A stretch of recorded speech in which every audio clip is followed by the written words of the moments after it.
Hello विद्यार्थी मित्रों, तो आप सभी का स्वागत करते हैं हमारे इस YouTube चैनल यूनिक एकेडमी के अंदर। तो विद्यार्थी मित्रों, आज हम कक्षा 10 विषय सामाजिक विज्ञान नवनीत असाइनमेंट फर्स्ट एग्जाम 2025 का चैप्टर नंबर 15 विभाग नंबर डी विभाग नंबर डी राइट स्टार्ट करने वाले हैं, जिसमें हमारा पहला क्वेश्चन है बाजारवादी पद्धति और समाजवादी पद्धति में अंतर। बोलो, बाजारवादी पद्धति और समाजवादी पद्धति में अंतर। तो बाजारवादी पद्धति, समाजवादी पद्धति। बाजारवादी, इस पद्धति में सरकार का नियंत्रण नहीं होता, इस पद्धति में सरकार का नियंत्रण होता है।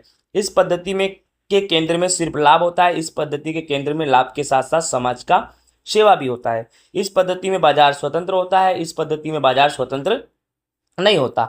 इस पद्धति में प्रतिस्पर्धा होता है, इस पद्धति में प्रतिस्पर्धा नाम मात्र का होता है।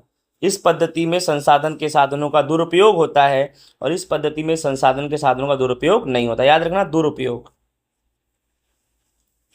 तो विद्यार्थी मित्रों, इस तरह से हमारा ये अंतर होता है। तो पूरा आई होप विद्यार्थी मित्रों आप सभी को अच्छे से समझ में आ गया होगा। राइट, चलो आगे चलते हैं। नेक्स्ट हमारा है भारतीय अर्थतंत्र का ढांचा, व्यावसायिक ढांचा भी बोलते हैं। अर्थतंत्र में होने वाली विविध असंख्य आर्थिक प्रवृत्तियों में विविध व्यवसायों को 3 विभागों में बांटा गया। हमारे अर्थतंत्र में अलग अलग प्रकार की असंख्य आर्थिक प्रवृत्तियां होती हैं, उनको 3 भागों में बांटा गया है, प्राथमिक, माध्यमिक और सेवा। राइट, इसी को व्यावसायिक ढांचा कहते हैं, आर्थिक ढांचा भी कहते हैं। पहला प्राथमिक क्षेत्र, दूसरा माध्यमिक क्षेत्र और तीसरा नंबर सेवा क्षेत्र। प्राथमिक क्षेत्र, अर्थतंत्र के इस विभाग में कृषि से जुड़ी हुई प्रवृत्ति, पशुपालन, पशु संवर्धन, मत्स्य उद्योग, मुर्गा बतख पालन, जंगल, कच्ची धातुओं की खुदाई आदि प्रवृत्तियों का समावेश प्राथमिक विभाग में होता है। कृषि से संबंधित है ये, ठीक है। माध्यमिक उद्योग से इस विभाग में छोटे बड़े आधारभूत उद्योग, निर्माण, बिजली, गैस, पानी की आपूर्ति आदि प्रवृत्तियों का समावेश होता है। इस विभाग को उद्योग के रूप में पहचाना जाता है।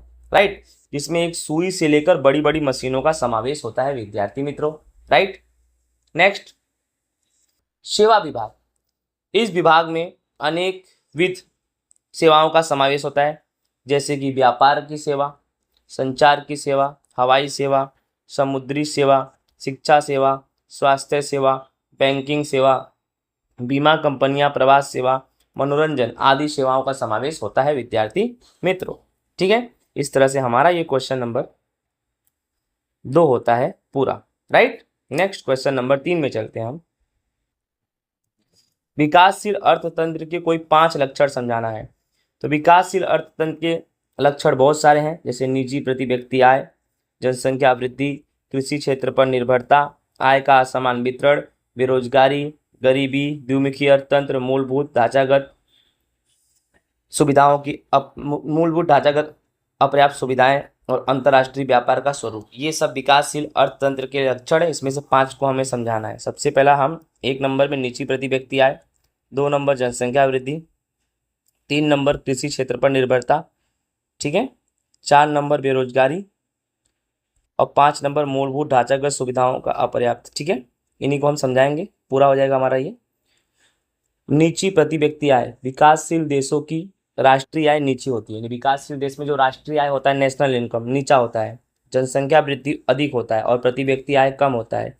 तो प्रति व्यक्ति आय कम होने से इनका जीवन स्तर नीचा होता है, इसी को बोलेंगे नीची प्रति व्यक्ति आय। ठीक है, नहीं, निजी प्रति व्यक्ति आय का समझो मतलब कि जनसंख्या ज्यादा है, नेशनल इनकम कम है, राष्ट्रीय आय कम है, इसके हिसाब से प्रति व्यक्ति आय कम है, तो जीवन स्तर तो नीचा रहेगा। विकास जनसंख्या वृद्धि, विकासशील राष्ट्रों में जनसंख्या वृद्धि अधिक पाई जाती है। ऐसे देशों में जनसंख्या वृद्धि 2% अधिक होती है। हर साल 2% कुल जनसंख्या का यहाँ पर बढ़ जाता है। कृषि क्षेत्र पर निर्भरता, विकासशील राष्ट्रों में कृषि मुख्य आर्थिक प्रवृत्ति होती है और देश के 60% से अधिक लोगों को रोजगार यही कृषि देती है। राइट, लेकिन देश में राष्ट्रीय आय में कृषि का योगदान भी अच्छा खासा है, 25% है। लेकिन देखा जाए तो विकासशील देश क्यों गिना जाएगा? क्योंकि जितने भी देश कृषि पर निर्भर हैं, जिन देशों में रीढ़ के हड्डी के समान कृषि है, ऐसे सभी देशों को विकासशील देश ही कहते हैं। तो अब आप बोलोगे सर ऐसा क्यों? कि बेटे कृषि से जो भी उपज मिलता है, उससे जो कुछ भी हमें फायदा होता है ना, जो कुछ भी हमें फायदा होता है, राइट, वह उद्योगों की तुलना में, सेवा की तुलना में काफी कम होता है। आई होप विद्यार्थी मित्रों आप सभी को अच्छे से ये चीज समझ में आ गया होगा, राइट।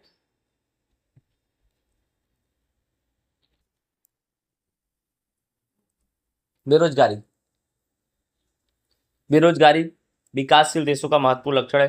बेरोजगारी यानी व्यक्ति काम करने की इच्छा रखता हो, शक्ति रखता हो, योग्यता रखता हो, काम की तलाश में यहाँ वहां भटकता रहता हो, फिर भी उस व्यक्ति को काम ना मिले, उसे बेरोजगार कहेंगे, और ऐसी अवस्था बेरोजगारी कहलाती है। ठीक है। इन देशों में बेरोजगारी की मात्रा कुल श्रमिकों का 3% से अधिक है, यानी कुल श्रमिक का 3% निकालोगे तो जितने बचेंगे वह बेरोजगार होंगे, वो भी 3% से ज्यादा। जैसे 100 है तो 100 में 100 का 3% 30%, 100 का 3% 30, यानी 30 से ज्यादा बेरोजगार मिलेंगे 100 में। हर 100 व्यक्ति में इंडिया में 30 से ज्यादा बेरोजगार मिलेंगे।